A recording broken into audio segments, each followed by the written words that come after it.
चलिए kinetic theory हम discuss कर रहे हैं। तो काइनेटिक थ्योरी का पहला पॉइंट था कि all particles are small, rigid, spherical and elastic.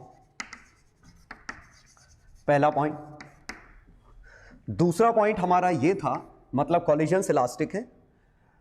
दूसरा, इनका स्मॉल होना मीन्स, पहले मैं पहला पॉइंट ही डिस्कस कर देता हूं। स्मॉल होना मीन्स वो इतने छोटे हैं कि अगर हम उन सभी पार्टिकल को एक जगह इकट्ठा कर देते, इन सभी पार्टिकल को एक जगह इकट्ठा कर दें तो इतना सा बनेगा as compare to volume. Actual volume के मुकाबले उन खुद का वॉल्यूम निग्लिजिबल है। रिजिड मतलब वो डिफॉर्म नहीं हो सकते, ठीक है। इसका मतलब डिफॉर्म नहीं हो सकते तो उनके अंदर कोई पोटेंशियल एनर्जी वगैरह नहीं है। स्फेरिकल, स्फीयर की तरह हम कॉलिजन ट्रीट करेंगे। और इलास्टिक मतलब एनर्जी कंजर्व्ड है जब दो पार्टिकल कोलाइड करेंगे, एक की बढ़ेगी तो दूसरे की घटेगी, ओवरऑल एनर्जी कंजर्व्ड है।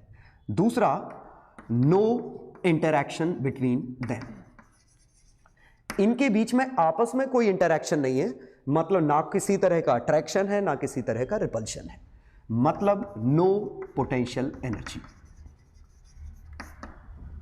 ठीक है। Third is symmetric distribution.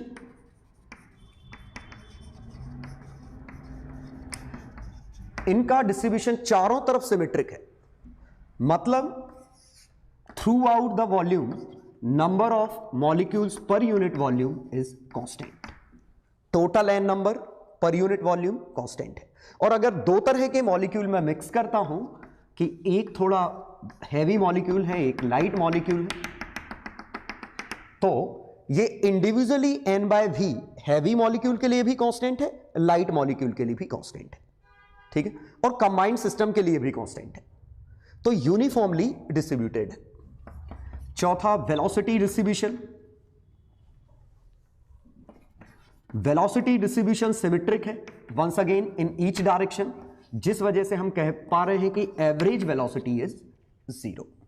और वेलोसिटी का डिस्ट्रीब्यूशन, ठीक है, नंबर के साथ कुछ ऐसा है, ये स्पीड ले रहा हूं, यहां पे एन भी फंक्शन ले रहा हूं, तो ये कुछ ऐसा है, एन भी D N by D V है, ठीक। ये अभी हम डिटेल में इसके बारे में बात करेंगे।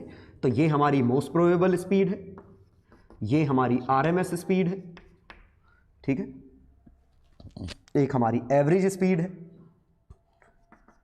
एवरेज स्पीड ये। तो वेलोसिटी डिस्ट्रीब्यूशन फिलहाल इतना कि लार्ज वेलोसिटी के भी चांसेस हैं, स्मॉल वेलोसिटी के भी चांसेस हैं। A very tiny fraction possesses extremely large speed, ठीक है। और कुछ के पास स्पीड कम भी है, बाकी सबके पास एवरेज है, ठीक। तो ये हमारा डिस्कशन था काइनेटिक थ्योरी का, ठीक है। अब हम इन्हीं डिस्कशन की मदद से चीजें निकालेंगे। तो सबसे पहला डिस्कशन हम करेंगे स्पीड डिस्ट्रीब्यूशन। स्पीड डिस्ट्रीब्यूशन हम बात कर रहे हैं एक फंक्शन की dn बाय dv, इसी को मैं nv फंक्शन ले रहा हूं, ठीक है। और ये प्रोबेबिलिटी डिस्ट्रीब्यूशन फंक्शन है। तो फिलहाल अगर मैंने dn बाय dv लिखा है और dn मेरा है कुछ फंक्शन होगा, तो fv dv, तो dn क्या है, number of particles having speed in range v to v plus dv। ये इस इंटरवल में लाई करने वाले पार्टिकल्स dn है। अब चूंकि स्पीड हमारी कंटिन्यूअसली डिस्ट्रीब्यूटेड है 0 से लेके इंफिनिटी में, तो एक v से v प्लस dv के बीच में ना के बराबर पार्टिकल आएंगे, इसीलिए dn का ग्राफ बनाना मीनिंगलेस है। हम dn का ना बना के dn बाय dv का ग्राफ बनाते हैं। तो v से v प्लस dv के बीच में dn मॉलिक्यूल थे, dv से डिवाइड कर दिया तो dn बाय dv एक नंबर बन गया बड़ा सा, ठीक है। और ये हमारा ग्राफ जब प्लॉट किया तो दरअसल ये function v square e to the power minus v square type का बनता है बाय अल्फा, इस तरह का फंक्शन होता है। एग्जैक्ट फंक्शन से आपको कोई खास मतलब नहीं होना चाहिए, हमें एग्जैक्ट फंक्शन याद भी नहीं करना, ठीक है। वो प्रोबेबिलिटी डिस्ट्रीब्यूशन में स्फेरिकल कोऑर्डिनेट्स यूज करके निकालते हैं, तो अभी फिलहाल हमें इससे कोई लेना देना नहीं। हम वो फंक्शन, बस कुछ फंक्शन है, हम बस वो समझेंगे कि उस फंक्शन की मीनिंग क्या है। तो ये एफ ऑफ वी, यही हमारा एन वी है, मैं कैसे भी डिनोट कर सकता हूं। इसका वी के साथ ग्राफ ये बना, इसका एक मैक्सिमम आएगा जिसे हम मोस्ट प्रोबेबल कहते हैं, और ये जो एक्चुअल फंक्शन में अप्लाई करने पे आया मोस्ट प्रोबेबल, ठीक है, वो आया 2RT बाय मोलर मास। एक आरएमएस स्पीड आई, तो आरएमएस क्या है, सभी के स्क्वायर का एवरेज, आरएमएस हम पहले से जानते हैं, तो 3RT बाय m।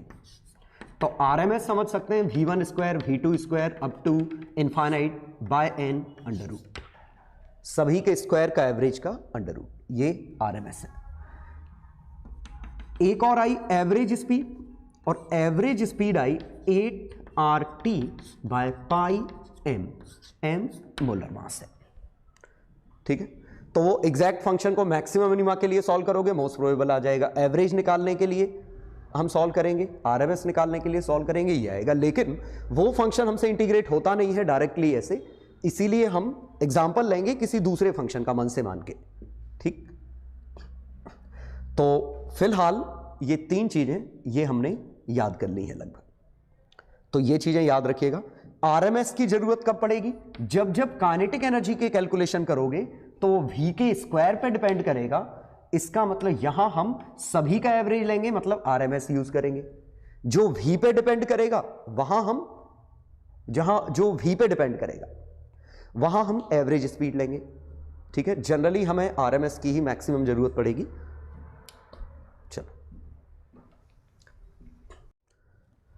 चलो ये स्पीड डिस्ट्रीब्यूशन की अपनी एक यूटिलिटी है।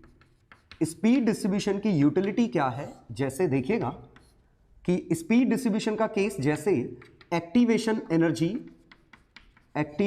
Energy in case of chemical reaction, मतलब दो गैसेस के बीच में ए और बी गैसेस हैं, इनको आपने मिक्स कर दिया और इनके बीच में एक केमिकल रिएक्शन हो रही है, लेकिन एक एक्टिवेशन एनर्जी मिनिमम होती है जिसके बाद ही रिएक्शन चालू होगी। अब वो एक्टिवेशन एनर्जी देने के लिए हमारे पास क्या है, काइनेटिक एनर्जी, और पार्टिकल की काइनेटिक एनर्जी क्या है, हाफ mv²। लेकिन सॉल्व करने पे जो एक्टिवेशन एनर्जी के करस्पॉन्डिंग काइनेटिक एनर्जी आती है और जो रूम टेम्परेचर पे काइनेटिक एनर्जी होती है, रूम टेम्परेचर पे काइनेटिक एनर्जी काफी कम होती है eight room temperature activation energy के मुकाबले, average kinetic energy. Still reaction हो जाती है, स्टिल रिएक्शन हो जाती है, और इससे ये पता चलता है कि ये हमने एवरेज निकाला है। कुछ ये मैक्स सभी पार्टिकल का एवरेज है, लेकिन कुछ पार्टिकल के पास एनर्जी इससे कई गुना ज्यादा है, ठीक है। जैसे एवरेज एनर्जी आपकी या स्पीड 500 मीटर पर सेकेंड आई, तो पार्टिकल 5000 मीटर पर सेकेंड तक भी जा सकते हैं। कुछ पार्टिकल इतनी स्पीड से भी जा रहे होंगे, हालांकि काफी कम फ्रैक्शन होगा, लेकिन होगा जरूर। क्यों? क्योंकि ग्राफ हमारा इंफिनिटी तक गया है कहा जाए तो एज पर डिस्ट्रीब्यूशन स्पीड की अपर लिमिट कुछ नहीं है, बहुत हाई स्पीड भी ले सकता है भले ही रूम टेम्परेचर की स्पीड कम हो। यही वजह है कि रूम टेम्परेचर पे वो गैसियस रिएक्शन भी हो जाती हैं जिनकी activation energy is much greater than average kinetic energy at room temperature, क्योंकि on an average particle reaction नहीं कर सकता, लेकिन इसमें जो फास्टेस्ट पार्टिकल है वो तो रिएक्शन कर सकता है। तो अगर हमें वो मिल जाता कि किस मिनिमम स्पीड पे एक्टिवेशन चालू हो जाएगा, तो अगर इस स्पीड पे एक्टिवेशन चालू हो गया तो इसके आगे के सभी पार्टिकल जो एरिया अंडर द कर्व आता, इतने पार्टिकल वो केमिकल रिएक्शन परफॉर्म कर सकते हैं। हाँ, इनके बस का नहीं है इसके अंदर, ठीक। तो एक तो हमने स्पीड डिस्ट्रीब्यूशन में ये देखा। दूसरा, यही हमारे लिक्विड के एवेपोरेशन में काम आता है।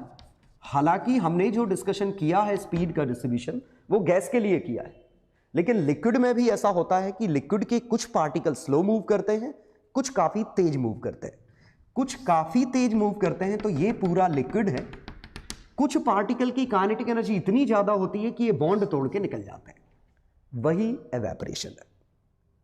मतलब कि ऑन एन एवरेज पार्टिकल के पास एनर्जी नहीं है बॉन्ड तोड़ने की, ठीक है।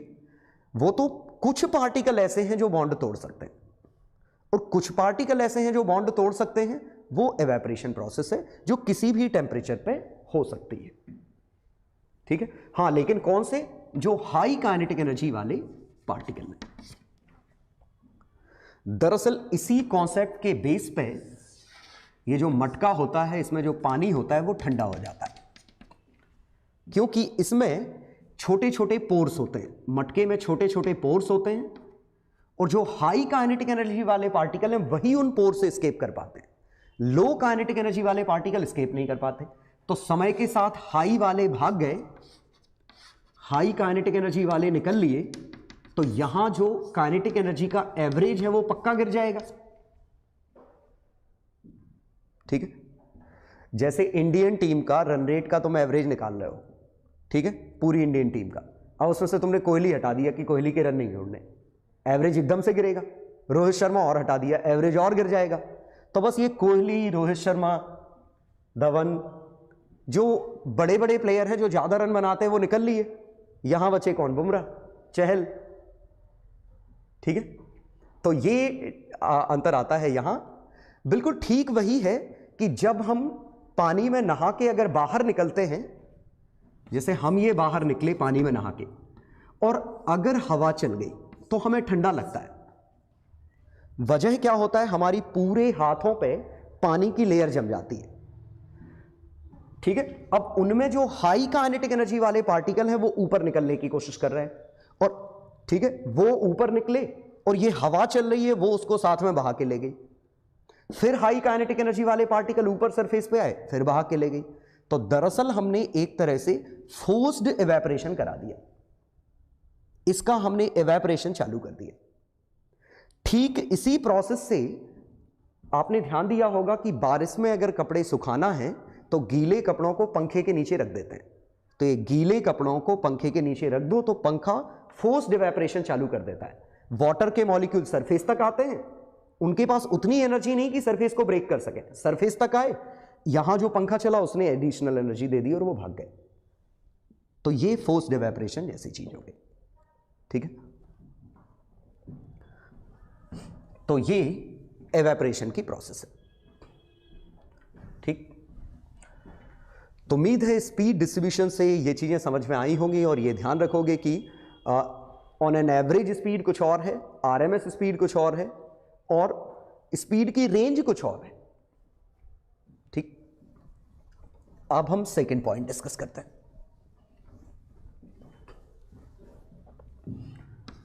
सेकंड पॉइंट है कोलिजन फ्रीक्वेंसी।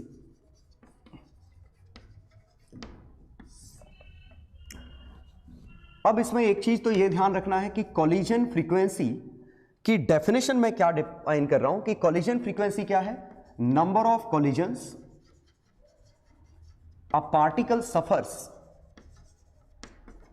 पर सेकेंड। एक पार्टिकल हर सेकंड में कितने कोलिजन कर रहा है। अब जरा सोचिएगा कि कितने कोलिजन कर रहा है वो किस पे डिपेंड करेगा कि इसके पार्टिकल के अलावा ऐसे कितने पार्टिकल मौजूद हैं। तो जितने ज्यादा पार्टिकल मूव करेंगे होंगे उतने ज्यादा कोलिजन होंगे।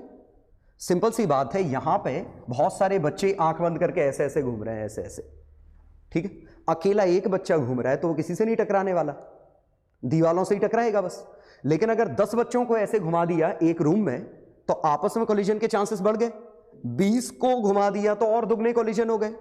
एंड एक और बात समझ में आ रही है कि रूम बहुत बड़ा कर दूं तो कोलिजन के चांस काफी कम हो जाएंगे, क्योंकि उतने ही बच्चे इतने बड़े रूम में जा रहे होते तो आपस में कोलिजन करने की प्रोबेबिलिटी कम होती, वह भी।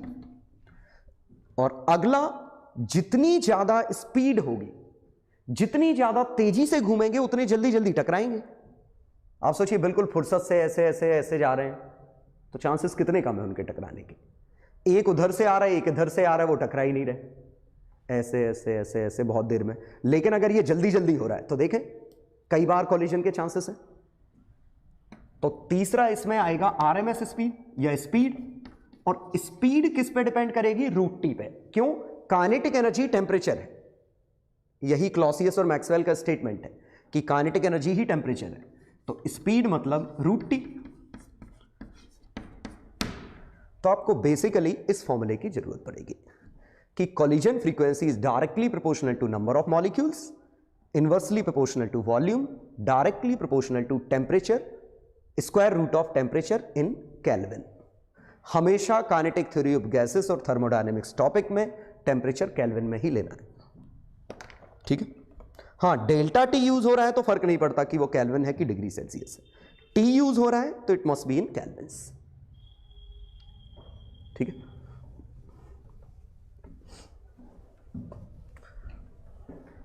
तो कोलिजन फ्रीक्वेंसी में फिलहाल इतने की ही जरूरत पड़ेगी। एग्जैक्ट फॉर्मूला मैं फिर कभी बताऊंगा, तो अभी हम एग्जैक्ट फॉर्मूले पे नहीं जा रहे हैं, ठीक है।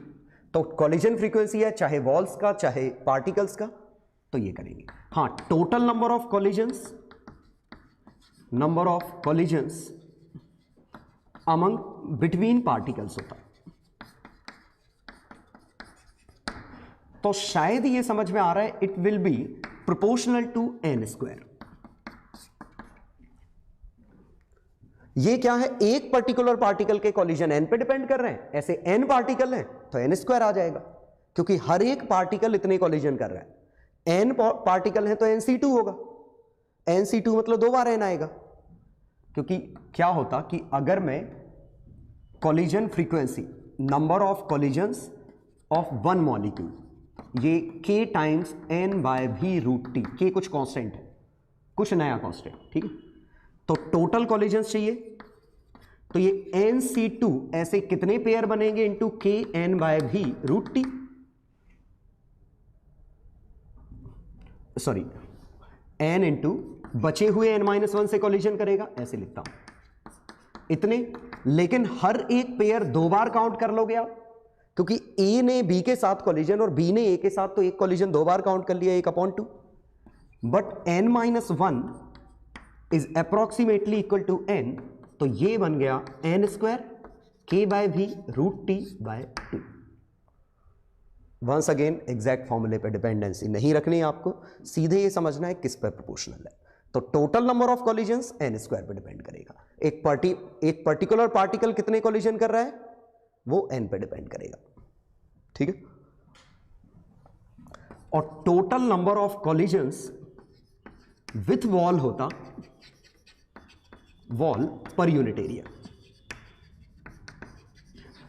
This is directly proportional to n। इसमें n स्क्वायर नहीं आएगा, क्योंकि दीवार से कोलिजन कर रहा है, पार्टिकल मूव कर रहे हैं, दीवार थोड़ी ना मूव कर रही है, ठीक है। तो यहां यही आएगा। चलो, तो सेकेंड पार्ट ये बहुत इंपॉर्टेंट कि कोलिजन किस किस पे डिपेंड कर रहा है, ठीक है। इसकी जरूरत हमें जल्दी ही पड़ेगी।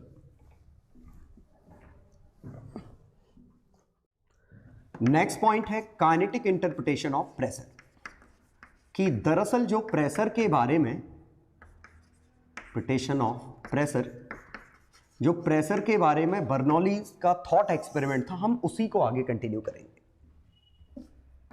अब देखिए हम क्या करेंगे, एक किसी पार्टिकल का प्रेशर निकालेंगे और उसको हम समेशन कर देंगे। तो किसी पार्टिकल पे सोचिए, अगर उसकी स्पीड vx है, ये vy है, एक किसी पर्टिकुलर पार्टिकल की, ये लेंथ l है, इसका एरिया a है, तो मैं इस वॉल से कोलिजन कर रहा हूं, ठीक है। तो when this particle hits wall,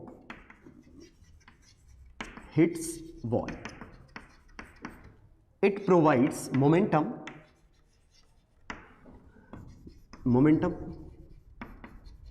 कितना 2mvx। याद करिए, all collisions are elastic, vx से जाएगा, vx से वापस आ जाएगा, ठीक।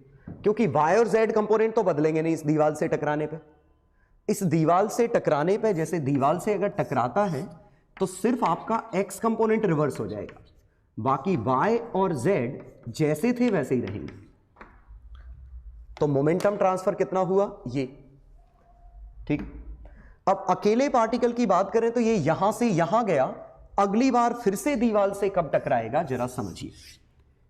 मान लीजिए यहां था, इसकी स्पीड vx थी, दीवार से टकराया, वापस आया, फिर इधर आया, ये टाइम पीरियड है। तो अगर ये एक बार टकरा चुका है तो अगली बार इतने टाइम बाद फिर इतने टाइम बाद फिर उसी दीवार से टकराएगा। तो next collision with same wall occurs after delta t is equal to L upon Vx, 2L/Vx। तो ये कॉलिजन करा, वापस आया, इस दीवार से टकराया, फिर ये, तो हमें तो इस वॉल से टकराना है, तो 2L/Vx बाद टकरा जाएगा।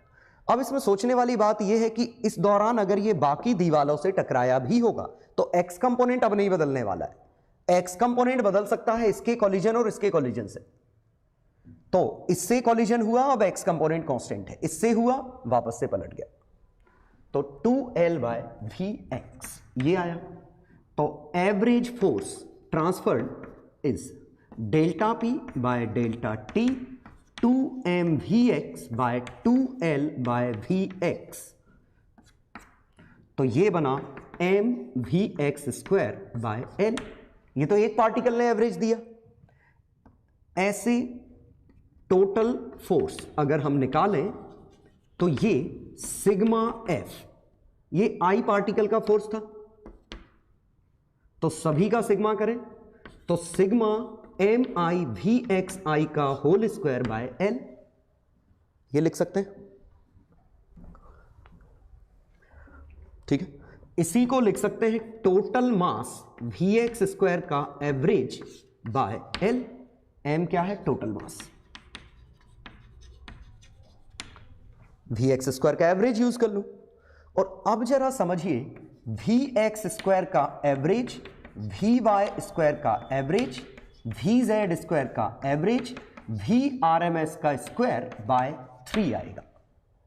तीनों बराबर होंगे ये तय है, क्योंकि जो इस कंडीशन में हालात होंगे वही इसमें तीनों आपस में बराबर होंगे। इनका एवरेज इसके बराबर कैसे है? क्योंकि half M V square is equal to half M V X square, half M V Y square, half M V Z square, total kinetic energy half M काटा। तो वी स्क्वायर की वैल्यू इन तीनों का समेशन है, तो इसका average in तीनों का समेशन है, और बाय सिमेट्री तीनों डायरेक्शन में एक जैसा डिस्ट्रीब्यूशन है, तो तीनों की वैल्यू आरएमएस का 1/3 है। तो ये कुछ और नहीं 1/3 ऑफ मास वी आरएमएस का स्क्वायर बाय एन, ये आएगा टोटल फोर्स।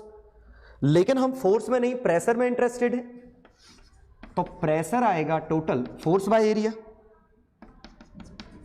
एरिया से डिवाइड करो तो 1/3 m वी आरएमएस का square, area into length volume, और total mass by total volume 1/3 rho V RMS square. ये हमारा प्रेशर है। This is kinetic interpretation of pressure. जैसा कि बर्नौली ने कहा था कि मूविंग पार्टिकल ही प्रेशर अप्लाई कर रहे हैं, बिल्कुल वही इसमें है। हां, इसमें मैंने आपस में पार्टिकल्स के कोलिजन का इफेक्ट निगलेक्ट कर दिया है। क्यों? क्योंकि उस कोलिजन की वजह से ऑन एन एवरेज चेंज नहीं आएगा आपस में। क्यों? दीवार पे तो जो चेंज आ रहा है वो पार्टिकल के टकराने की वजह से आ रहा है। तो अगर दो पार्टिकल टकराए हैं तो कभी एक्स कंपोनेंट बढ़ा है तो कभी एक्स कंपोनेंट घटा भी होगा। तो ऑन एन एवरेज पार्टिकल का आपस में कोलिजन फर्क नहीं डालेगा दीवार पे, ठीक है। तो ये हमारा कैलकुलेशन आया, pressure 1/3 rho V RMS square. और ये मैंने कैसे किया? Vx स्क्वायर, Vy स्क्वायर और Vz स्क्वायर, तीनों कंपोनेंट बाय सिमेट्री बराबर होंगे, क्योंकि जितना एवरेज इधर उतना इधर उतना इधर, और टोटल का 1/3। तो ये हमारा प्रेशर आया। तो आरएमएस स्पीड जितनी ज्यादा, प्रेशर उतना ज्यादा। तो आरएमएस स्पीड डबल करोगे, प्रेशर आपका 4 गुना हो जाएगा। तो ये हमारा फॉर्मूला बना। इस फॉर्मूले को हम चाहें तो सुधार भी सकते थे फॉर्मूला छाप के। कैसे? प्रेशर आया 1/3 rho V R M S square, तो डेंसिटी आई total mass by total volume into VRMS 3RT by m, यही फॉर्मूला था। प्रेशर इनटू वॉल्यूम, m क्या है? मोलर मास, और total mass upon molar mass, pressure into volume इधर करो, total mass upon molar mass is number of moles RT। ये PV equal to nRT का proof. ठीक है,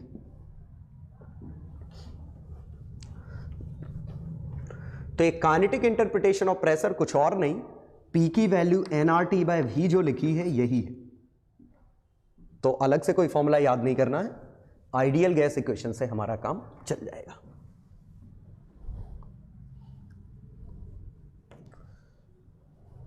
चलो अगला पॉइंट,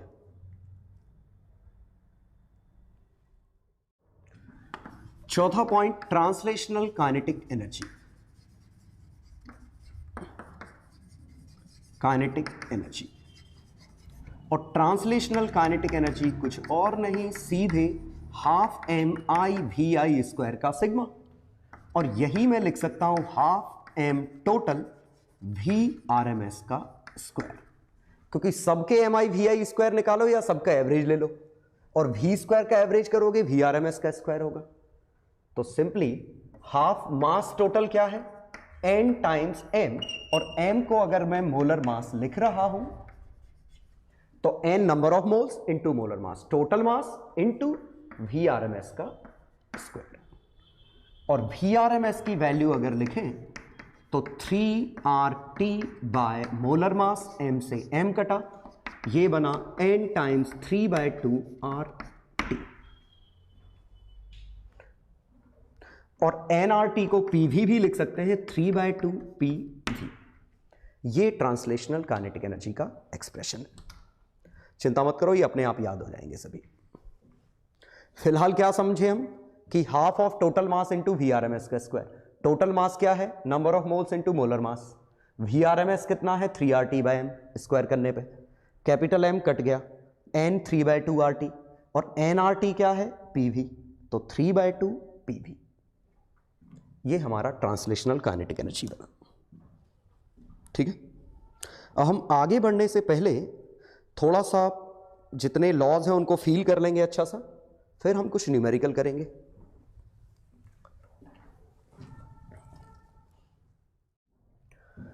चलो, तो हमने जो लॉज देखे वो डायरेक्टली इनडायरेक्टली इसी से डिराइव होंगे, PV इक्वल टू nRT से। तो जैसे हमने देखा सबसे पहले बॉयल्स लॉ। बॉयल्स लॉ क्या था?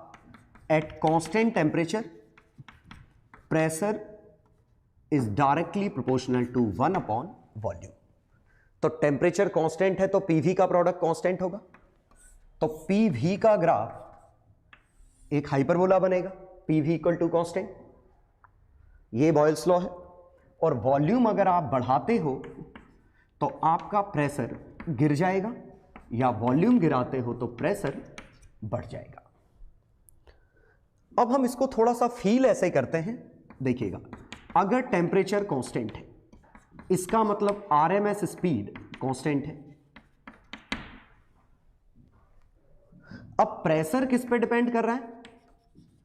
प्रेशर किस पे डिपेंड कर रहा है? नंबर ऑफ कॉलिजन्स पर सेकेंड इनटू मोमेंटम ट्रांसफर्ड पर सेकेंड। अब मोमेंटम ट्रांसफर्ड है मास m इंटू स्पीड। अब स्पीड तो कांस्टेंट है क्योंकि टेम्परेचर कांस्टेंट है, तो ये तो हमारा सेम रहेगा, ये तो बदलना नहीं है। लेकिन कॉलिजन फ्रीक्वेंसी पे अंतर आएगा। कॉलिजन फ्रीक्वेंसी क्या है? n√T/v। इसमें जरा सोचिए, ये दोनों चीजें कांस्टेंट है। क्यों? हम क्लोज सिस्टम की बात कर रहे हैं। एक क्लोज्ड कंटेनर के नंबर ऑफ मोल्स कांस्टेंट है, टेम्परेचर हमने कांस्टेंट रखा ही है, तो वॉल्यूम अगर आप बढ़ाते हो तो कॉलिजन फ्रीक्वेंसी गिर जाएगी और इसी वजह से प्रेशर गिर जाएगा। मतलब मैं कैसे फील कर रहा हूं? प्रेशर क्या है? 1 सेकेंड में कितने कॉलिजन हुए, हर एक कॉलिजन में कितना मोमेंटम ट्रांसफर हुआ, तो मोमेंटम कितना ट्रांसफर हुआ वो मास m इंटू स्पीड है। अब स्पीड तो कांस्टेंट है, अब चाहे वो Vx हो, Vy हो, Vz हो, कुछ भी हो, टेम्परेचर कांस्टेंट है तो स्पीड कांस्टेंट है, तो मोमेंटम ट्रांसफर तो सेम है, पार्टिकल उतनी ही स्पीड से टकरा रहे हैं। लेकिन अगर आपने स्पीड कम कर दी तो पहले इतनी स्पीड, इतना जगह थी, पार्टिकल मूव कर रहे थे, अब जगह इतनी है, तो कम जगह पार्टिकल में मूव करेंगे तो जल्दी जल्दी टकराएंगे, तो उतनी ही तेजी से जल्दी जल्दी टकरा रहे हैं। दैट्स वाई प्रेशर आपका बढ़ रहा है। तो फॉर्मूले से समझिए कि प्रेशर और वॉल्यूम में कैसे रिलेशन आया, क्योंकि बाकी सब चीजें कांस्टेंट थी, वॉल्यूम डबल किया प्रेशर हाफ हो गया, वॉल्यूम हाफ किया प्रेशर डबल हो गया। नेक्स्ट है चार्ल्स लॉ। चार्ल्स लॉ में volume is directly proportional to temperature, तो V is equal to nRT by P at constant pressure. अगर प्रेशर कांस्टेंट है तो वॉल्यूम nRT बाय ये P है, और अगर मैं इसी में लॉग ले लूं तो log V is equal to log nR by P plus log of T। Delta V by V is equal to delta T by T, ये बना। तो delta V is equal to V delta T by T, तो V final is equal to V initial plus delta V। V initial कितना है, V, delta V कितना है, V delta T by T, V common लो, 1 plus delta T by T, और volume expansion का coefficient 1 plus gamma delta T से compare करें तो गामा की वैल्यू 1/T, ठीक है। और यही हमारा बॉयल्स लॉ था, ठीक है, कि fractional change in volume is equal to delta T by T। Delta T में 1 डिग्री का सेल्सियस चेंज करने पे इसमें 1/T का फ्रैक्शनल चेंज आया वॉल्यूम में, तो कुछ और नहीं है, V is directly proportional to T ही लिखा है।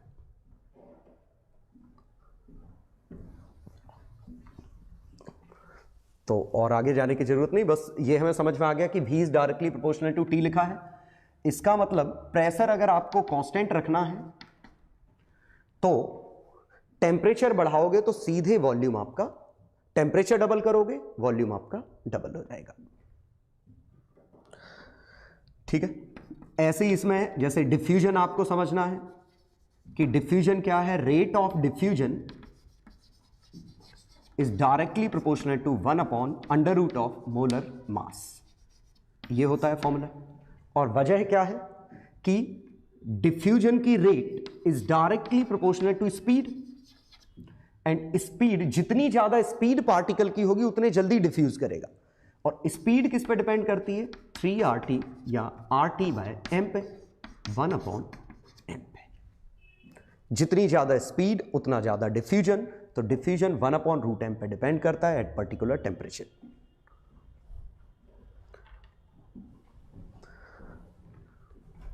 ठीक है। ऐसे ही इसमें हम law of partial pressure, Dalton's law, partial pressure भी कॉमन सेंस है कि P net equal to P1 plus P2 plus P3 Pn। क्यों? क्योंकि अगर किसी कंटेनर में हीलियम और ऑक्सीजन दोनों है तो दोनों इंडिपेंडेंटली दीवार से टकरा रही है, तो हीलियम भी टकरा रही है, ऑक्सीजन भी टकरा रही है, तो हीलियम ने कितना प्रेशर दिया, ऑक्सीजन ने कितना प्रेशर दिया, दोनों प्रेशर स्केलर हैं, सीधे जोड़ दो, तो ये पार्शियल प्रेशर था, क्योंकि pressure is directly proportional to number of moles. तो इसका मोल फ्रैक्शन तो नंबर ऑफ मोल्स के प्रोपोर्शनल है, जिसके मोल ज्यादा उसका उतना ज्यादा प्रेशर, ठीक है। क्योंकि फॉर्मूले में PV इक्वल टू nRT में, जरा फील करिए, मैं लास्ट पार्ट की बात कर रहा हूं, पार्शियल प्रेशर, अगर ऑक्सीजन और हीलियम का मिक्सचर है तो चूंकि मिक्सचर है तो टेम्परेचर तो दोनों का सेम है, तो टेम्परेचर दोनों के लिए सेम, वॉल्यूम कंटेनर का सेम, तो pressure is directly proportional to number of moles, जिसके जितने मोल्स उसका उतना प्रेशर, इसीलिए pressure is proportional to mole fraction. जो पार्शियल प्रेशर था मोल फ्रैक्शन के प्रोपोर्शनल था, वजह यही है। चलिए न्यूमेरिकल के लिए हमें दो फॉर्मूले की जरूरत पड़ेगी, PV इक्वल टू NRT और दूसरा स्पीड के फॉर्मूले जो 3RT/m इस तरह के, ये RMS। बाकी सब हम इन्हीं से डिराइव कर लेंगे। तो इसमें लेकिन बेहतर होगा आप क्या याद रखें कि जब नंबर ऑफ मोल्स 1 है, ठीक है, टेम्परेचर 273 केल्विन है, एट 1 एटमॉस्फेयर प्रेशर 1 एटमॉस्फेयर है, उस समय पे वॉल्यूम 22.4 लीटर आएगा इर्रिस्पेक्टिव ऑफ गैस। हम हर आइडियल गैस के लिए बात कर रहे हैं, गैस के नेचर की इस फॉर्मूले में जरूरत ही नहीं पड़ रही है। देखिए नंबर ऑफ मोल्स किसके हैं इससे कोई फर्क नहीं पड़ा। तो 1 mole at STP standard temperature pressure, ठीक है, standard temperature pressure at STP volume occupied by 1 mole of gas irrespective of its nature provided it is ideal is 22.4 litre. ठीक, ये इंफॉर्मेशन याद रखने से काफी हद तक आपको क्वेश्चन में हिंट मिलने लगेगी, क्योंकि जैसे मान लीजिए हमसे ये कहा जाए कि यहां पे मैंने 16 gram oxygen 12 gram of helium ये लिखा और इसका टेम्परेचर है मान लो 600 डिग्री सेल्सियस, ठीक है। तो इस कंटेनर पे प्रेशर मैंने रखा है 2 एटमॉस्फेयर, पूछा है कंटेनर का वॉल्यूम कितना है। एक तो तरीका PV इक्वल टू NRT लगा दो, दूसरा तरीका 16 gram of oxygen half mole, 12 gram of helium, helium 4 है 3, तो 3.5 मोल्स है, ठीक है। अब हम वॉल्यूम में लगाते कि 1 मोल 273 केल्विन पे 1 एटमॉस्फेयर में 22.4 लीटर लेता, लेकिन 1 मोल की जगह हमारे 3.5 मोल है और नंबर ऑफ मोल जितने ज्यादा वॉल्यूम ऑक्युपाइड उतना ज्यादा, तो आंसर आएगा 22.4 इंटू 3। लेकिन चेंज सिर्फ यही नहीं है, टेम्परेचर 273 की जगह हमने 600 कर दिया, 600 डिग्री सेल्सियस मतलब 873, और टेम्परेचर जितना बढ़ाओगे गैस उतनी एक्सपांड होगी, तो बढ़ गया कितना, 273 था लेकिन हो गया 873, तो 873/273 ये टेम्परेचर का असर आ गया। सोचिए कॉमन सेंस से समझ में आ रहा है, ऊपर आना नीचे आना।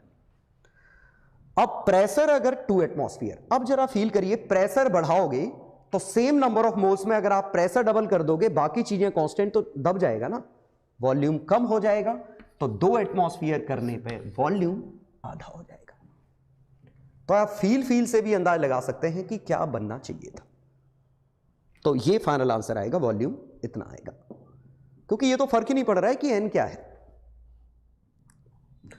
आप उल्टा भी क्वेश्चन ट्रीट कर सकते हैं कि यहां पे 22.4 की जगह 11.2 litre of 42 gram of nitrogen, ठीक है, एट 1 एटमॉस्फेयर है, तो इसका टेम्परेचर पूछा है कितना है।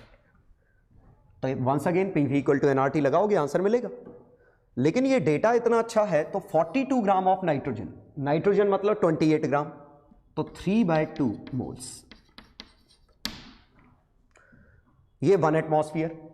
अब जरा सोचो 1 मोल 1 एटमॉस्फेयर और 22.4 लीटर होता तो 273 केल्विन आता। 1 मोल 1 एटमॉस्फेयर पे 273 केल्विन पे इतना आता, ठीक है। लेकिन यहां 22.4 लीटर नहीं है, यहां 11.2 लीटर है, और 11.2 लीटर है तो टेम्परेचर अब आपको फील करना पड़ेगा कि सेम नंबर ऑफ मोल्स, मैं कैसे फील कर रहा हूं, same number of moles same atmosphere, और हमने वॉल्यूम कम कर दिया और प्रेशर फिर भी सेम है। इसका मतलब कि यहां पे टेम्परेचर में कुछ चेंज आया होगा। तो या तो आप देखिए PV इक्वल टू NRT से वॉल्यूम और टेम्परेचर में volume is proportional to temperature. तो यहां आपने वॉल्यूम आधा किया तो यहां टेम्परेचर आधा हो गया, ऐसे सोच सकते हो, लॉजिकली नहीं सोच पा रहे तो। और दूसरा ये 11.2 नंबर ऑफ मोल्स, एक मोल की जगह आपने 3/2 मोल कर दिए, तो once again PV equal to nRT के हिसाब से N और T में रिलेशन क्या है, ये नंबर ऑफ मोल्स आपने बढ़ा दिए, टेम्परेचर कम हो जाएगा, और कितना 2/3, ये फाइनल टेम्परेचर। तो आपकी मर्जी, ऐसे कर सकते हैं, ठीक है, नहीं तो आपको फिर वैसे ही करना पड़ेगा। तो या तो दूसरा एक और तरीका है, क्या टेम्परेचर निकालना है, तो P1 V1 by N1 R, P2 V2 by N2 R, ये टेम्परेचर दोनों जगह बराबर कर दिए। Pressure 1 atmosphere, volume 22.4, number of moles 1। अब प्रेशर कितना है 1 atmosphere, volume 11.2, number of moles 3/2, और ये वैल्यू 273 के बराबर थी, ठीक है। तो ये वैल्यू कितने के बराबर है, ये मिल गई 273 का आधा का 2/3, 273/2 के बराबर, 273/3 के बराबर सर, ठीक है। तो कोशिश करिए इस तरह के लॉजिक से करें तो आपको हेल्प मिलेगी। मैं डायरेक्ट करना भी यूज करूंगा। तो अब कुछ न्यूमेरिकल देख लो, फिर हम कुछ क्वेश्चन करेंगे। Example 1, estimate the speed of hydrogen at 300 kelvin and hence find RMS speed of oxygen at 127 degree Celsius RMS speed. तो पहला एग्जांपल ये है, हाइड्रोजन का 300 केल्विन पे, तो स्पीड का फॉर्मूला होता RMS का √3RT/m, 3 R की value 8.31, temperature T 300 kelvin, molar mass hydrogen का 2, ऐसे मत कर देना 2 ग्राम है, ये मत भूल जाना, ऐसा यूनिट यूज कर रहे हैं तो 2 ग्राम, ठीक है। हाँ, 8.31 को रफली आप कैलकुलेशन के लिए 25/3 मान सकते हो, तो ये 25/3 इंटू 3, ये रफली 25 बनेगा, 25 इंटू 300/2 इंटू 1000, ठीक है। तो यहां बना 3 और 2 5, तो 2 से 25 इंटू 15 इंटू 10 पे 4, √25 इंटू 15 375 इंटू 100, 375 19 के आसपास है, 361, तो 19.1 के करीबन होगा, तो 1910 मीटर पर सेकेंड के आसपास। और ये वाकई में सही है कि इसी ऑर्डर की स्पीड आती है। तो देखिए रफली 2 किलोमीटर पर सेकेंड के आसपास है हाइड्रोजन की स्पीड। अब मुझे निकालनी है RMS स्पीड ऑफ ऑक्सीजन, तो 3RT/m, तो 3R 8.31, टेम्परेचर कितना हो गया 127 मतलब 400, मोलर मास कितना हो गया ऑक्सीजन का 32, 10 पे -3, पूरी वैल्यू छापो, या सीधे ये सोच लो कि अंतर क्या आने वाला है। टेम्परेचर इसका 300 था, इसका 400 है, तो √4/3 का अंतर, लेकिन इसका मास हाइड्रोजन का 2 था, उसका मास 16 है, मास 32 है, 16 टाइम्स, वो भी अंडर रूट के अंदर, ठीक है। तो ये आंसर आया, तो 4 का 4 गुना, यहां 2 1910/2/√3 मीटर पर second. Example 2, 10 gram of mixture helium और हाइड्रोजन का है, occupy 11.2 litre at pressure 380 mm of mercury, find mass of each gas in the mixture. तो एक तो नॉर्मल तरीका हमारा होता PV = nRT, ठीक है। तो हम मान लेते हैं x मास हीलियम का है, तो 10 माइनस एक्स हमारा किसका है? हाइड्रोजन का।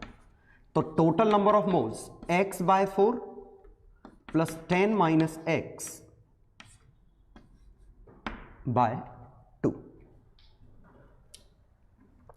तो x बाय 4 इसका, 10 माइनस एक्स बाय 2 इसका, ये n आ गया। प्रेशर कितना है? 380 mm। अब 76 mm is equal to 1 atmosphere, तो 380 mm is equal to 5 atmosphere.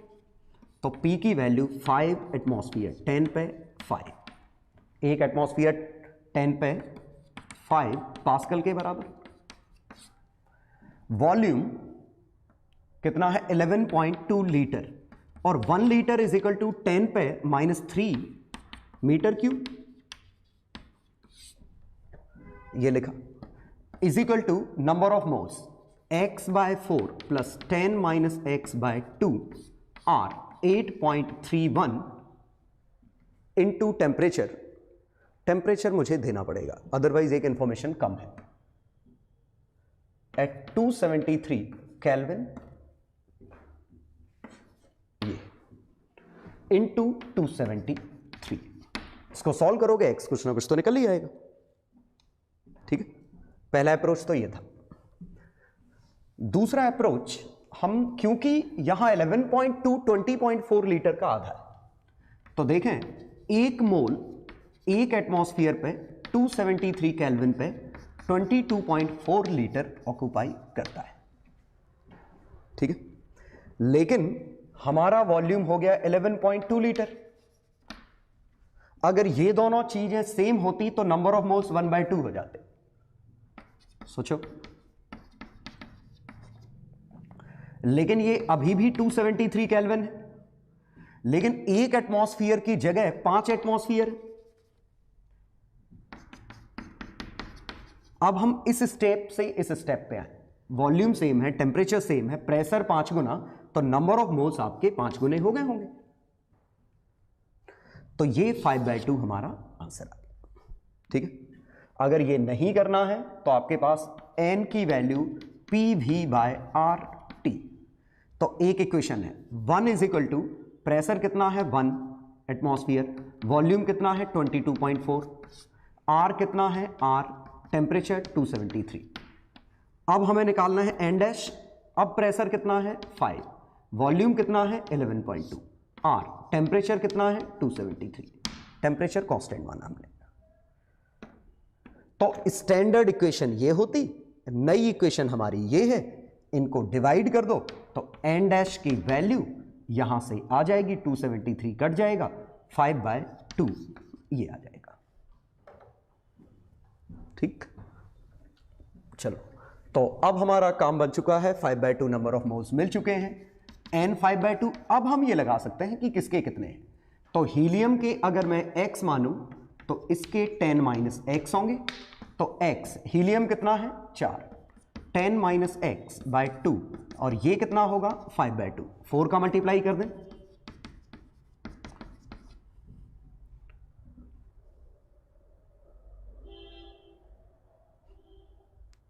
अब 4 का मल्टीप्लाई कर दें तो यहां 2 आया, यहां 10 आया। ठीक है, यहां 2 का मल्टीप्लाई, यहां 10, तो ये बना, बच गया x is equal to 10। x की वैल्यू 10, और बात सही भी है, x की वैल्यू 10 आई, मतलब 10 ग्राम ऑफ हीलियम और 0 ग्राम ऑफ हाइड्रोजन। और सही बात है, पूरे 2.5 मोल तभी बन जाएंगे जब हम इसी हीलियम के 10 ग्राम ले लेंगे।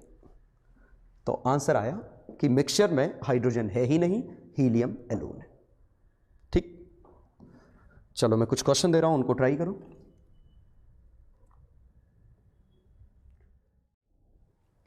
चलो 3 क्वेश्चन करो। A container of volume 33.6 liter contains helium gas at 2 atmosphere 273 Kelvin. Pressure drops to 1.7 atmosphere due to leakage. Find mass of helium leaked. Question 2 में एक कंटेनर है, 27 डिग्री सेल्सियस पे गैस है, 20 सेंटीमीटर की लेंथ है, area दे रखा है, मास दे रखा है, फाइंड प्रेशर और नंबर ऑफ मोल्स। क्वेश्चन 3 में एक कंटेनर में 8 gram oxygen 5 gram of helium का मिक्सचर है 127 डिग्री सेल्सियस पे। प्रेशर भी दे रखा है, फाइंड वॉल्यूम ऑफ कंटेनर और पार्शियल प्रेशर दोनों का। सिंपल से क्वेश्चन है, ट्राई करो तीनों।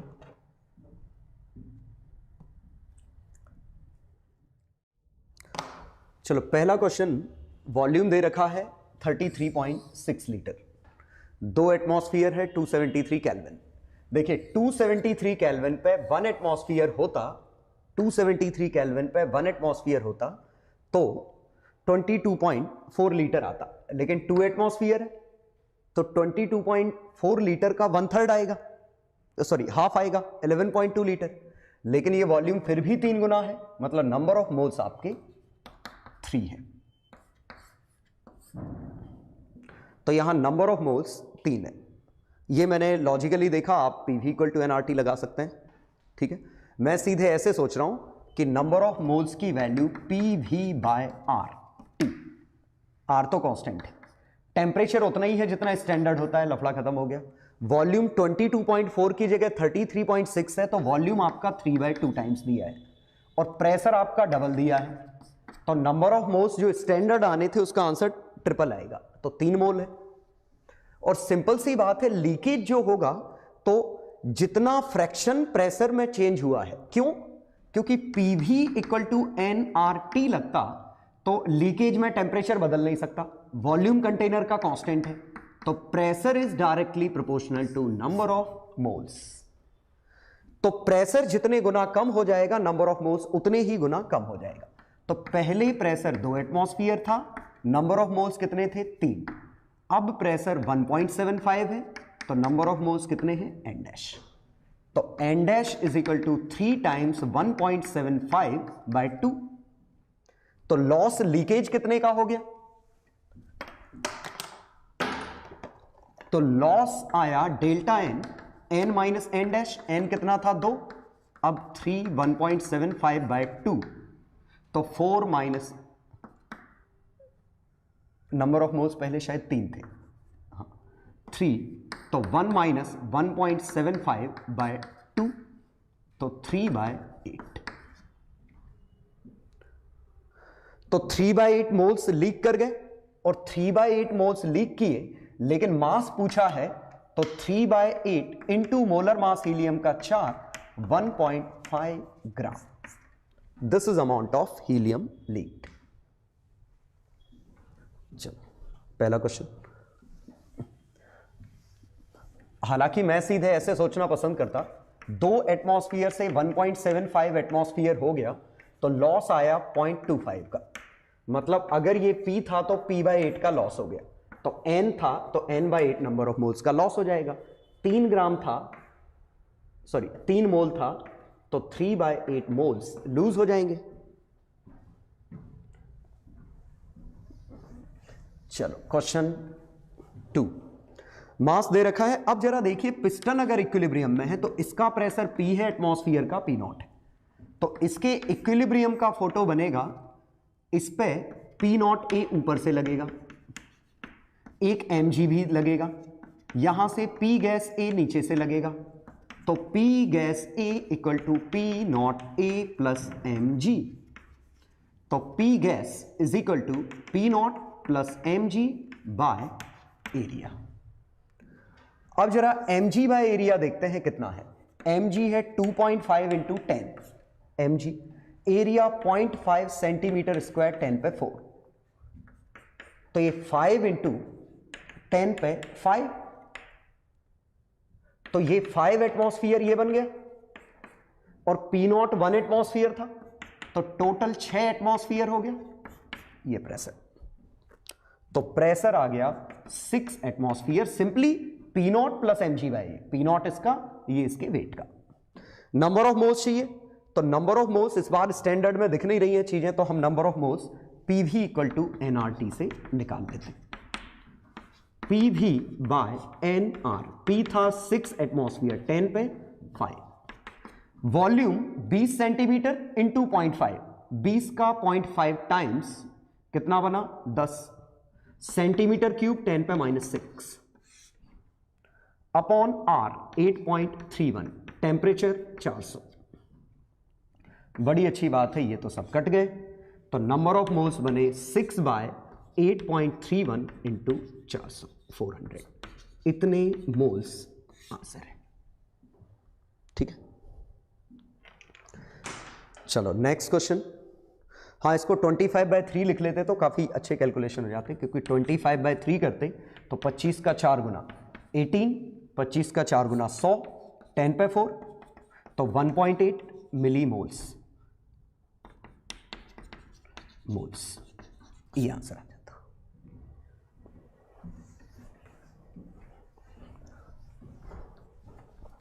Question 3, container contains 8 gram of oxygen and 5 gram of helium. तो टोटल नंबर ऑफ मोल्स आ गए 8 ग्राम ऑफ ऑक्सीजन और 5 ग्राम ऑफ हीलियम। तो 1/4 प्लस 5/4 3/2 मोल्स। तो 8 ग्राम ऑक्सीजन 1/4, 5 ग्राम हीलियम 5/4 3/2 मोल्स। प्रेशर कितना है 152 millimetre of mercury, 76 centimetre of mercury 180 m के बराबर है। तो 760 मिलीमीटर ऑफ मर्क्यूरी, एक ही बात है, एक एटमॉस्फेयर, लेकिन ये 760 का 1/5 लिखा है, ये 1 एटमॉस्फेयर/5 लिखा है। लीनियर वेरिएशन 760 mm इसके बराबर, तो 152 mm सीधे लिख सकते थे। 152 mm किसके बराबर, तो 760 इंटू 1। तो कन्वर्ट किया मैंने, तो ये आया 1/5 मतलब 0.2 एटमॉस्फेयर। टेम्परेचर 400 केल्विन, पूछा क्या है वॉल्यूम, तो PV equal to nRT apply करें तो वॉल्यूम nRT/P, वैल्यू छापते हैं तो नंबर ऑफ मोल्स कितने हैं 3/2, R 25/3, टेम्परेचर 400, प्रेशर कितना है 1.2, 3 से 3 कैंसल आउट हुआ, 2.2 और ये सब कटेंगे तो 2500 ये, और मीटर क्यूब आया, तो ये वॉल्यूम इतना आया। हाँ, गड़बड़ी क्या है कि 0.2 के साथ 10/5 आना चाहिए, इसीलिए इतना बड़ा आंसर आ रहा है, समझ गए। तो ये आया 25,000/10/5, ये बना, तो 0.25 मीटर क्यूब। अब ठीक है, ठीक है, चलो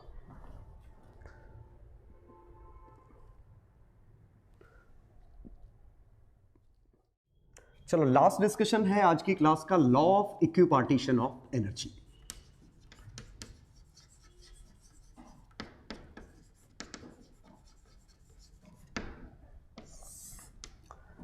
और इक्विपार्टीशन का लॉ याद रखने वाली चीज है लगभग, एक्चुअली दरअसल हम calculation of energy of gas निकालना है, इंटरनल एनर्जी ऑफ गैस, ये कर रहे हैं। तो देखिए, इंटरनल एनर्जी प्योरली काइनेटिक है। देखिए क्यों, काइनेटिक एनर्जी होगी या पोटेंशियल होगी, लेकिन जरा समझिए पोटेंशियल नहीं हो सकती, because we have already assumed no interaction. Molecules का आपस में इंटरैक्शन नहीं है, मतलब कोई आपस में बॉन्ड बनाने की टेंडेंसी नहीं है। तो आइडियल गैस के केस में पोटेंशियल एनर्जी नहीं है, आपस में कोई बॉन्ड नहीं बनेगी, वो रियल गैस है जिसमें वैन डर वाल अट्रैक्शन बनेगी। ये हम बात कर रहे हैं आइडियल गैस की, जहां कोई पोटेंशियल एनर्जी नहीं है। हाँ, काइनेटिक एनर्जी में ट्रांसलेशन 3 तरह की हो सकती है, ट्रांसलेशन, रोटेशन और वाइब्रेशन। 3 तरह की एनर्जी हो सकती है, ट्रांसलेशन, रोटेशन और वाइब्रेशन। ट्रांसलेशन क्या है, पार्टिकल x, y, z तीनों में कहीं भी जा सकता है। रोटेशन क्या है, पार्टिकल ऐसा है इस एक्सिस के अबाउट रोटेट कर रहा है, इसके अबाउट रोटेट कर रहा है, एक इसके अबाउट रोटेट कर रहा है। वाइब्रेशन काफी कॉम्प्लेक्स है। वाइब्रेशन ये समझिए कि बॉन्ड ऐसे इंटरनल बॉन्ड, एक मॉलिक्यूल दूसरे मॉलिक्यूल के साथ बॉन्ड नहीं बना रहा है, लेकिन मॉलिक्यूल खुद एक से ज्यादा एटम से मिलकर बना है और वो बॉन्ड वाइब्रेट कर रहे हैं। तो ये हमारी तीसरी कि ये वाइब्रेट कर रहे हो किसी भी डायरेक्शन में। तो अब हम टर्म डिफाइन करेंगे degree of freedom. Degree of freedom मतलब होता है यहां पे number of modes of kinetic energy a molecule can have. किसी मॉलिक्यूल के पास कितने तरीके से काइनेटिक एनर्जी ले सकता है। जैसे x डायरेक्शन का ट्रांसलेशन, y का डायरेक्शन, z का ट्रांसलेशन, तो वो 3 मोड ये हो गए। तो इसके मोड्स हमेशा आएंगे 3। वाइब्रेशन के मोड्स मतलब नहीं है, वाइब्रेशन के मोड्स काफी कॉम्प्लेक्स सी चीज है कि वाइब्रेशन के मोड्स कब कितने आएंगे, लेकिन वाइब्रेशन के modes are excited only at high temperature. जब टेम्परेचर इतना हाई होगा कि इसके इंटरनल बॉन्ड्स को डिस्टर्ब करने लगेगा, तभी हमें वाइब्रेशन एनर्जी लिखनी है। Eight room temperature vibrations can be discarded, और हम हमेशा वाइब्रेशन को डिस्कार्ड कर देंगे। ठीक है, चलो, लेकिन मैं बताऊंगा वाइब्रेशन के कितने एक्साइट होते हैं। हाँ, रोटेशन के मोनो एटॉमिक का 0, डाई एटॉमिक का 2, पॉली एटॉमिक नॉन लीनियर का 3। ये समझते हैं अब हम डिग्री ऑफ फ्रीडम में तीनों चीजें। ट्रांसलेशन में क्या मतलब है कि कोई भी बॉडी ऐसे भी जा सकती है, ऐसे भी 3 तरह के ट्रांसलेशन तो बॉडी के पास हमेशा है। तो ट्रांसलेशन हमेशा 3 है इर्रिस्पेक्ट ऑफ मॉलिक्यूल। रोटेशन के लिए बात करें तो एक सिंगल पॉइंट मास का rotation moment of inertia is 0 in all 3 direction. क्योंकि हम पॉइंट मास की बात कर रहे हैं। ये किसकी बात की मैंने? Mono atomic. अब डाई एटॉमिक में बात करें तो डाई एटॉमिक का शेप है ऐसा। तो 3 एक्सिस अगर हम लेते तो इस एक्सिस के अबाउट मोमेंट ऑफ इनर्शिया 0 है, इसके about moment of inertia I, इसके अबाउट I। इस एक्सिस के अबाउट चूंकि डिस्टेंस है तो कुछ मोमेंट ऑफ इनर्शिया आ गया होगा, इसके अबाउट भी मोमेंट ऑफ इनर्शिया आएगा। मतलब अगर ऐसे घूमा तो भी काइनेटिक एनर्जी है, ऐसे घूमा तो भी है, लेकिन खुद की एक्सिस के अबाउट, जैसे चौक, ऐसे घूमेगी चौक तो काइनेटिक एनर्जी नहीं आएगी। हाँ, ऐसे घूमेगी तो भी आएगी, ऐसे घूमेगी तो भी आएगी। तो डाई एटॉमिक के डिग्री ऑफ फ्रीडम है 2 रोटेशन में। हाँ, लीनियर पॉली एटॉमिक, इसके भी 2 ही आएंगे अगर लीनियर पॉली एटॉमिक है ऐसा। वंस अगेन सोचिए, इसके अबाउट एनर्जी लेने की टेंडेंसी नहीं है, इसके अबाउट आएगी, इसके अबाउट आएगी, इसके about moment of inertia 0, I। तो यहां 2 तरीके से रोटेशनल काइनेटिक एनर्जी ली जा सकती है। तो डिग्री ऑफ फ्रीडम इसके भी रोटेशन के 2 है। लेकिन अगर नॉन लीनियर पॉली एटॉमिक होता तो जैसे मान लीजिए स्ट्रक्चर ऐसा होता, तो अब ऐसी कोई एक्सिस नहीं जिसके अबाउट इसका मोमेंट ऑफ इनर्शिया 0 निकल आए। आप कैसी भी एक्सिस ले लो, किसी ना किसी का तो मोमेंट ऑफ इनर्शिया आ ही जाएगा। तो इसके डिग्री ऑफ फ्रीडम है 3। तो रोटेशन के कितने डिग्री ऑफ फ्रीडम है वो मॉलिक्यूल पे डिपेंड कर रहा है। ट्रांसलेशन के कितने हैं वो हमेशा 3 है, एक्स में, वाई में, जेड में।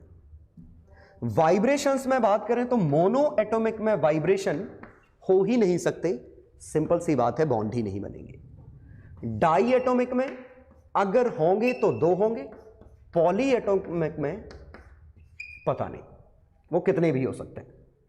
ठीक है, ये केमिस्ट्री का पार्ट है कि कब कितने वाइब्रेशंस आएंगे। तो आपको ये क्वेश्चन में दिया जाएगा अगर पूछा है कि वाइब्रेशन कितने लेने।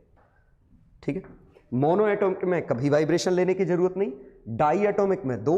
जब बॉन्ड ऐसे हिलने लगेगा तो सिंपल हार्मोनिक मोशन की तरह हाफ kx² और हाफ mv², 2 तरह की एनर्जी आ जाएंगी। पॉली एटॉमिक में चूंकि SHM ये भी करेगा, ये भी करेगा, ये भी करेगा, तो काफी कॉम्प्लेक्स हो जाएगा वो। ठीक, तो ये हमारे डिग्री ऑफ फ्रीडम है। ये काइंड ऑफ ऐसी चीज है कि लगभग आपको याद करनी है, तो मैं फाइनली एक टेबल बना देता हूं जिसमें आप याद कर लेना। तो monoatomic, diatomic, polyatomic, ठीक है। ये translation, rotation, vibration. Translation 3, translation 3, translation 3, rotation 0, rotation 2, rotation 2 और 3, vibrations 0, vibrations 2, vibrations question mark. तो टोटल आ गए इसके 3, टोटल आ गए इसके 7, टोटल आ गए इसके 5 और 6 प्लस क्वेश्चन मार्क। तो टोटल में तो क्वेश्चन मार्क ही है, ठीक है। लेकिन वाइब्रेशंस सिर्फ तभी काउंट करने हैं जब हम हाई टेम्परेचर की बात कर रहे हैं। इसका मतलब वाइब्रेशंस हमें प्रैक्टिकली बात करनी ही नहीं है। तो हमारे डिग्री ऑफ फ्रीडम जो हम लिखेंगे सिर्फ इन दो के, इसके पास 3, इसके पास 5, इसके पास 5 या 6। 5 किसके लिए? Linear structure. 6 किसके लिए? जब हमारा नॉन लीनियर स्ट्रक्चर है, ठीक है। तो कितने तरीके से काइनेटिक एनर्जी ली जा सकती है? पोटेंशियल तो कभी नहीं ली जा सकती, काइनेटिक कितनी तरीके से ली जा सकती है ये लिखा है। चलो अब ये law of equipartition of energy क्या कहता है ये समझ लेते हैं। Law of equipartition of energy कहता है कि काइनेटिक एनर्जी पर मॉलिक्यूल, एवरेज काइनेटिक एनर्जी पर मॉलिक्यूल पर डिग्री ऑफ फ्रीडम, हर एक मॉलिक्यूल का एक डिग्री ऑफ फ्रीडम के लिए फॉर्मूला 1/2 kT है, के बोल्ट्जमैन कांस्टेंट। विदाउट प्रूफ ये हम याद रखेंगे, ठीक है। प्रूफ तो काफी गंदा है इसका, हमारे सिलेबस में दूर दूर तक नहीं है। तो एवरेज काइनेटिक एनर्जी ऑफ पर मॉलिक्यूल पर डिग्री ऑफ फ्रीडम ये है। तो एक डिग्री ऑफ फ्रीडम का ये है, इसका मतलब एवरेज काइनेटिक एनर्जी पर molecule of mono atomic. Mono atomic का कितना है? तो आंसर आएगा 3 × 1/2 kT। एवरेज काइनेटिक एनर्जी पर मॉलिक्यूल डाई एटॉमिक का 5/2 kT। Poly atomic non linear लिख रहा हूं, तो नॉन लीनियर का 6 1/2 kT, लीनियर का 5 1/2 kT। ये हर मॉलिक्यूल का ऑन एन एवरेज है। लेकिन इसी में अगर मैं डिफाइन करूं एवरेज काइनेटिक एनर्जी पर मोल पर डिग्री ऑफ फ्रीडम, तो बिल्कुल आसान सा, एक मॉलिक्यूल का ½ kT है तो एक मॉलिक्यूल का एवोगैड्रो कांस्टेंट का मल्टीप्लाई करना पड़ेगा, और इन दोनों का प्रोडक्ट ही तो ½ RT है,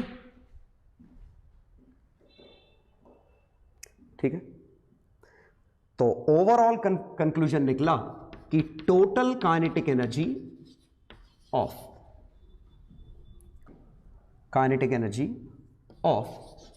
n मोल्स ऑफ गैस ये निकालना है।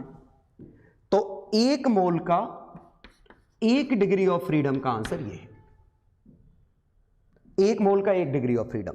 तो अगर डिग्री ऑफ फ्रीडम f है तो आंसर ये है, लेकिन ये तो अभी भी एक मोल का है, लेकिन नंबर ऑफ मोल्स n है।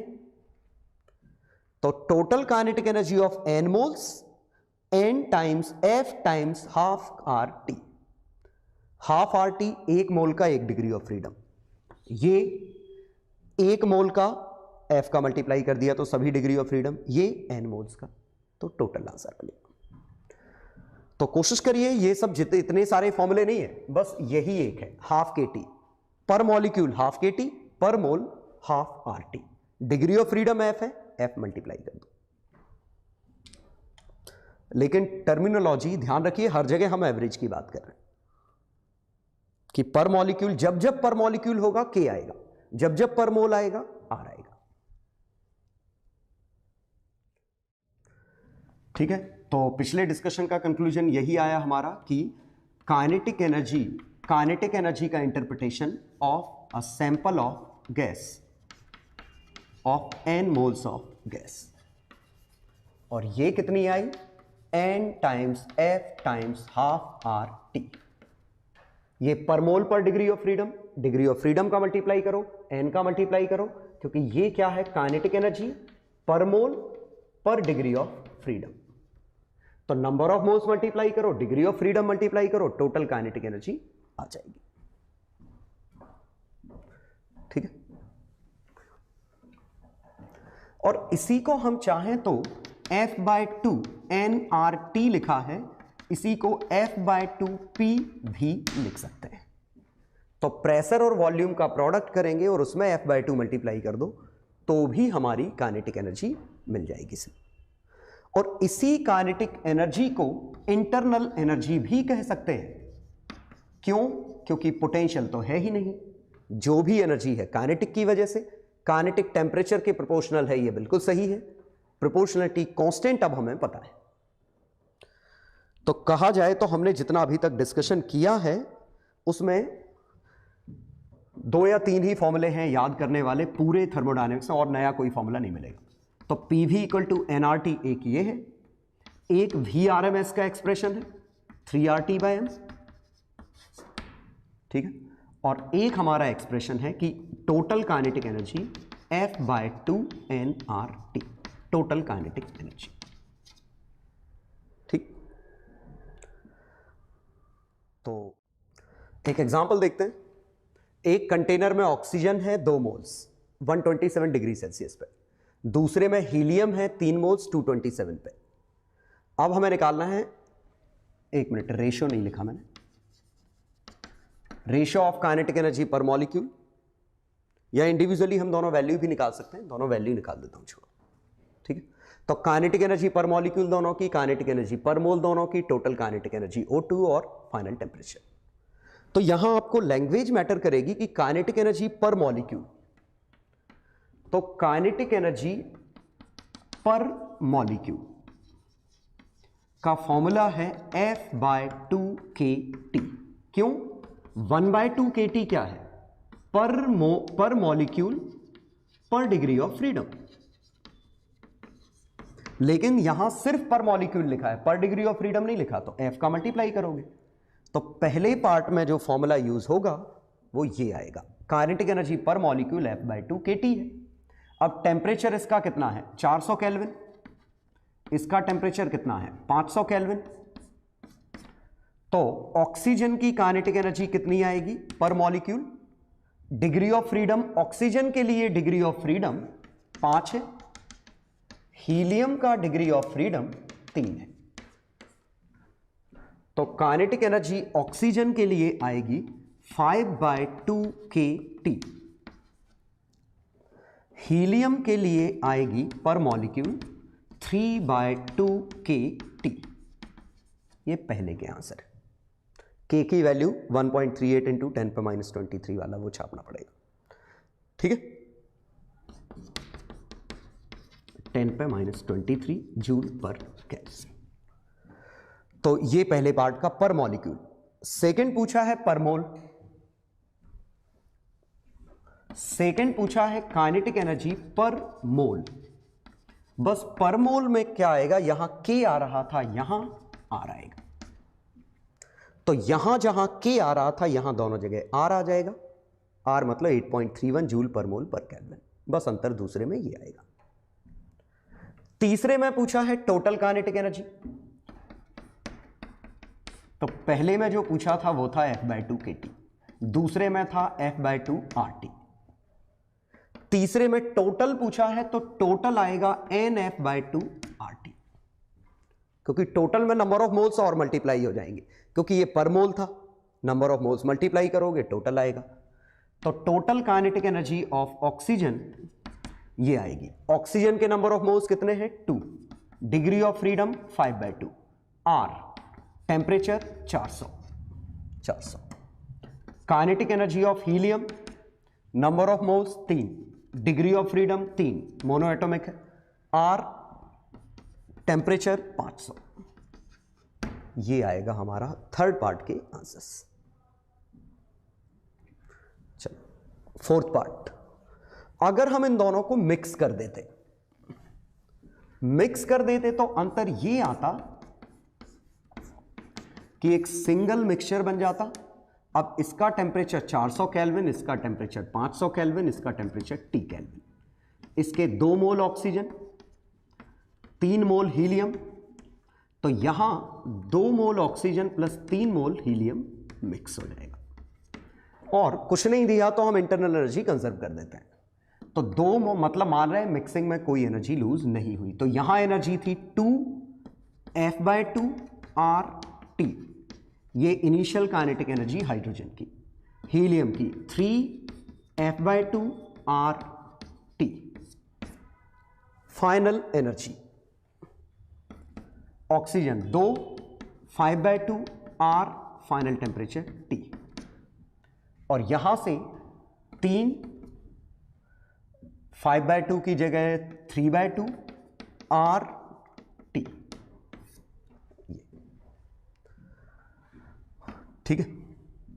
तो यहां पे टेम्परेचर T की वैल्यू निकालें तो R कट गया, तो यहां पे 2 से 2 2000, यहां से 2 9 और 250, यहां से 2 और 2 कटा 5, यहां से 4.5, ठीक है। तो 2250 4250 बाय 9.5, ठीक है, केल्विन, ये फाइनल टेम्परेचर है। तो हमने क्या किया, इनिशियल एनर्जी इसकी लिखी, फाइनल एनर्जी अगर ये टेम्परेचर T पे होते तो 2 मोल ऑक्सीजन 2F/2 RT, 3 मोल हीलियम, इसकी एनर्जी, टोटल एनर्जी कंजर्व कर दी, ठीक है। तो इस तरीके से हम इंटरनल एनर्जी लिखेंगे। तो आज की क्लास में हम सीखे प्रेशर का क्या मतलब है, टेम्परेचर का क्या मतलब है, इंटरनल एनर्जी का क्या मतलब है, ठीक है, और स्पीड डिस्ट्रीब्यूशन का मीनिंग क्या है, ठीक है। ये काफ़ी थ्योरेटिकल क्लास थी, अगली क्लास से पूरे के पूरे न्यूमेरिकल और मैथमेटिकल क्लास ही चलेगी, तो काफ़ी इंटरेस्टिंग होंगी आगे की क्लासेस, ठीक है। तो बस इसको झेल लो, आगे कोई दिक्कत नहीं आने वाली।